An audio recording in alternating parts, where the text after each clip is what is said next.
Et donc on peut s'émouvoir sur des formes d'expression qui paraissent familières, que j'assume totalement.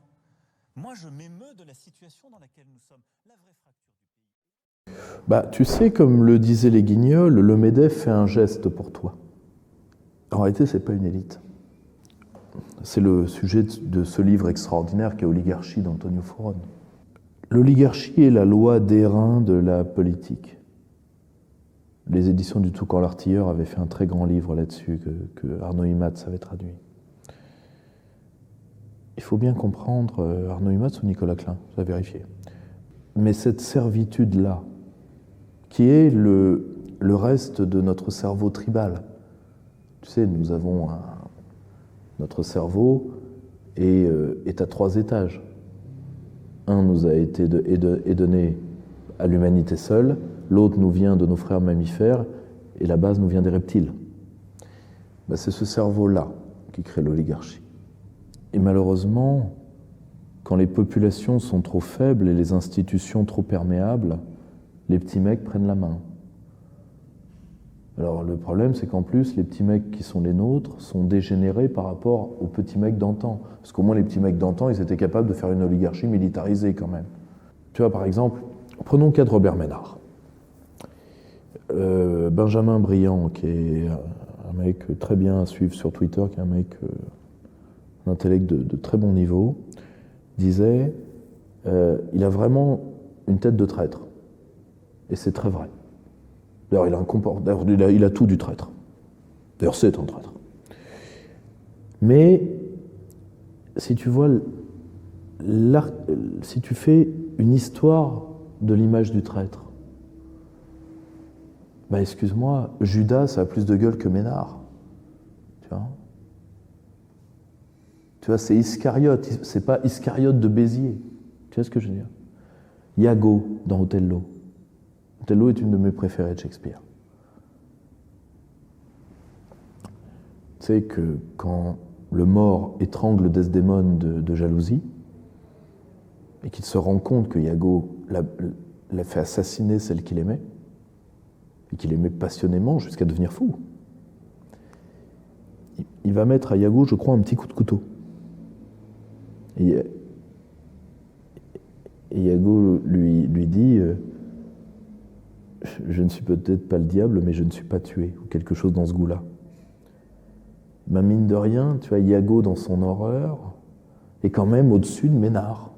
Tu vois, c'est-à-dire que tu vois, même dans le mal, ils sont au-dessous de ce qu'il y avait avant.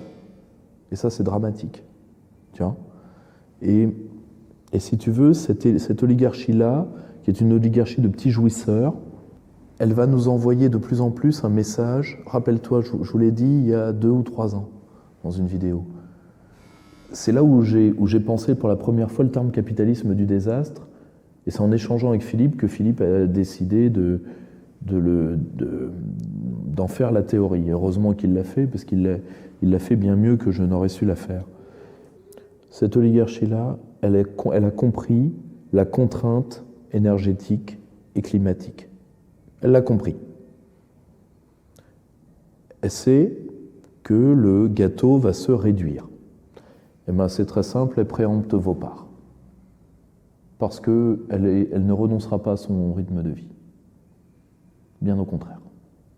Je vais te donner un exemple avec l'Union européenne. L'Union européenne a rendu gratuit le roaming, tu sais, quand tu téléphones à l'étranger.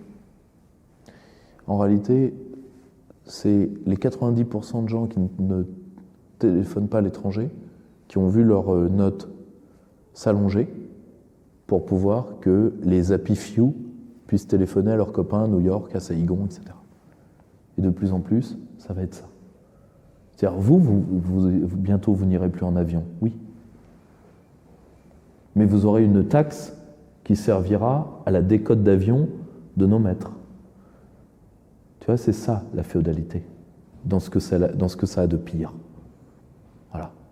Ce ne sont même pas des nobles. Ce ne sont pas encore moins des aristocrates. Ce sont des féodaux, ce sont les pires des féodaux, c'est-à-dire les féodaux les féodaux que deviennent les valets quand ils se prennent pour des maîtres. Un moment, je ferai une grande théorie je donnerai ma théorie en histoire des idées sur le rôle de ces gens-là. Mais je ferai une conférence exprès pour ça. Et malheureusement, voilà où nous en sommes. C'est que ils vont, alors que d'un point de vue strictement technique, ils voudraient survivre à terme, ils feraient l'inverse. Le problème, c'est que c'est des cons. Parce que la contrainte, elle va être pour tout le monde. Mais eux, ils se disent, tant qu'il y en a pour deux, il y en a pour moi, dégage. C'est ce qu'ils n'ont jamais su fait autre chose. D'où le fait en plus qu'ils n'ont plus de surmoi, je vous emmerde. Avant, quand un homme entrait dans l'histoire, c'était « I have a dream ». C'était « Entre ici, Jean Moulin ». C'était « Je me suis toujours fait une certaine idée de la France ». C'était « No surrender », Churchill. Maintenant, c'est « Casse-toi, pauvre con ». Je préfère être normal qu'anormal, Flamby. Je vous emmerde. Macron. La dégénérescence d'une classe qui a quitté le fait de l'élite pour entrer dans le fait oligarchique. L'oligarchie, attention, c'est un projet, mais c'est surtout, un fait positionnel. Tu te retrouves en situation d'oligarchie. Alors que l'élite, tu le deviens. Tu le deviens parce que tu montes des vertus, parce que tu affrontes le réel. C'est là où l'élite... Tu n'es pas élite de naissance. Tu es élite parce que tu as excellé dans une fonction de service vis-à-vis d'autrui et vis-à-vis des tiens. L'oligarchie, c'est un fait situationnel. Je suis un parvenu, fils de parvenu, et coup de bol, j'ai l'argent qui tombe depuis que je suis tout petit, et je claque des doigts pour que les autres soient à ma botte. Tu vois, Arnaud Klarsfeld. Lisez Fadi El-Hadj sur le crépuscule de la noblesse. Vous verrez ce que c'est le culte des petits mecs.